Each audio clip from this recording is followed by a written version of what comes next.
I made the greatest Homelander custom action figure ever made, and here is how I did it. Hey Zeno, the rapper's hot, baby. Keep going, man, you got me, man. Yo guys, welcome back to Zeno's Toy Box. I know I've been gone for a minute, but we're back. It's your boy Zeno, and today I'm going to show you how I made the greatest Homelander custom action figure. Well, it's not the greatest, but it's mine, so I'm going to show you guys how I did it nonetheless. So the way I'm going to format these videos from now on is essentially me doing a deep dive or a breakdown of my videos that I posted on TikTok, IG Reels, and YouTube Shorts. So as a base for my Homelander custom action figure, I decided I was going to go for something a bit controversial. I went for the Deadpool Wolverine brown suit Marvel Legends Wolverine figure. And I know a lot of people in the comments are like, why the hell did you do that? It's a very rare figure. I saw it for cheap. It's still there as well. It's there for cheap. Why not? The reason I chose to use it is because of the texture of the suit.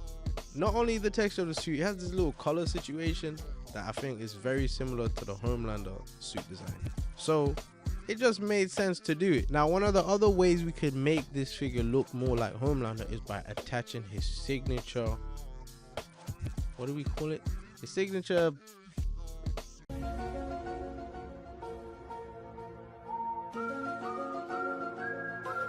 accessories? Yeah, let's say signature accessories, i.e.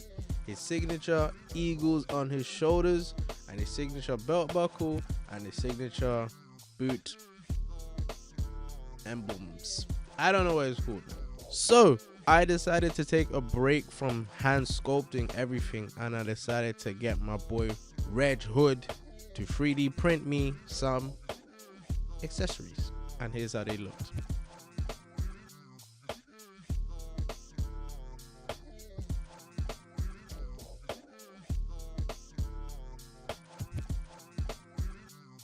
Now, usually when you print out something this small, you'd probably want to use a resin printer, but we do not have a resin printer, and I don't know why no one in London has a resin printer. I've been looking around for months and I can't find nothing. So we use a regular filament printer. I don't know what material it is, but it's a filament printer. Now, scaling wise, we kind of winged it. I know the shoulders look a bit big, but I don't really care. I think it looks kind of cool anyway. So yeah, simply to attach it, we just used a bit of glue and Bob's your uncle. Bob's your uncle, that's it. As you can see, it's looking more and more like Homelander and less like Wolverine. I told you, just bear with me, it will look cool. Sometimes you gotta take a leap of faith for you to get to the sick result that you're looking for. So now we're gonna use a bit of epoxy sculpt, and I think this is not really the signature epoxy sculpt that I usually use. I think it's like a cheaper version, but it works the same. I think it just takes a bit longer to dry, but we're using it nonetheless. So we will be using the epoxy sculpt to do the little chest section of Homelander's suit, and I have no idea what it is called. I don't know if it's a flap, but it's closed. So is it still called a flap when it's closed? Maybe, yes. I don't know what it is. It's like a thing, whatever. We used the little X-Acto knife to cut out the shape, which was pretty simple. The sharper the blade, the easier it is to cut into the clay. That's the best way to get a smoother line cut into the epoxy sculpt. And be careful, because again, it is very sharp. Now for the head sculpt, these are actually some old head sculpts I was working on for an older Homelander custom figure using a DC McFarlane body. It didn't come out the way I wanted it to, so I kind of scrapped it. And I just kind of got bored of customizing for a bit. That's why I've been MIA. But we go again. We're still alive, and we're never gonna stop winning. So I'm repainting them because, as a lot of you know, I am colorblind, so painting skin is very hard for me. And plus, I think it came out a lot better the second time around. And for those who keep asking, once again, I only use Vallejo paints. I don't use nothing else. I've never used any other paint except for Vallejo paints. Also, side note, I feel like making the color blonde, whatever that is one of the hardest things to do. I was at it for a good 15 minutes trying to figure that out with me and my friend who's not colorblind. So yeah, watch out for that hurdle. Now it's time for the easy parts, which is just painting everything. Yeah, I just added blue, red and gold. I think those are the primary colors that I used. Now it does look a bit comic booky, so I decided I was gonna add a black wash onto it. And a black wash is essentially just getting a bit of black acrylic paint and a bunch of water, mixing it and then rubbing it all over the action figure and then wiping it with like a cloth, and then it gives it that darker look to it, and it looks pretty cool, to be honest.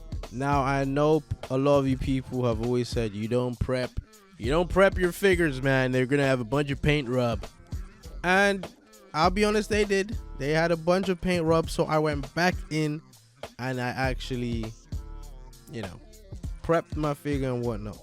Also, before I forget, make sure you add primer to your figure. The reason I didn't take my figure apart like I usually do for this specific figure is because it had pinless joints, and I didn't want to take that look away because it kind of looks cool, and it's a bunch of extra work to do that whole situation. So I just left it as is and it came out pretty fine. So just be careful and make sure you sand those joints and you'll be all right. At this point in the figure, we are drawing to a close. Not 100% done, but we're just doing the final touches, as in adding the varnish and just, yeah, adding the varnish and letting it dry and whatnot.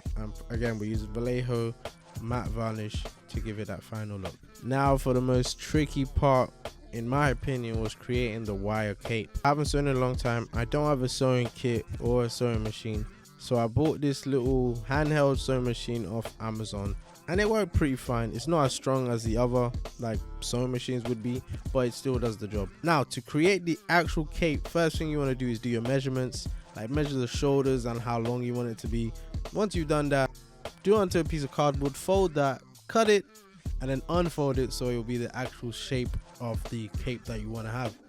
Usually you want the base to be a bit longer than the top, and it just creates for more dynamic cape poses. Once you've done that, draw that onto the material you want to cut out and use for the cape, and make sure you draw it onto the back of it so it doesn't interfere with the main color or main pattern that you have on the cape. A mistake I did was not doing that, and it came out pretty trash, but I'll show you the before and after, and the first attempt and the second attempt.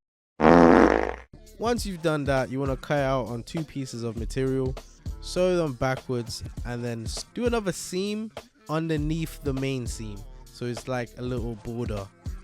Once you've done that, you turn it inside out, you insert this wire. I used a floral wire, I think it's called. I have a picture right here.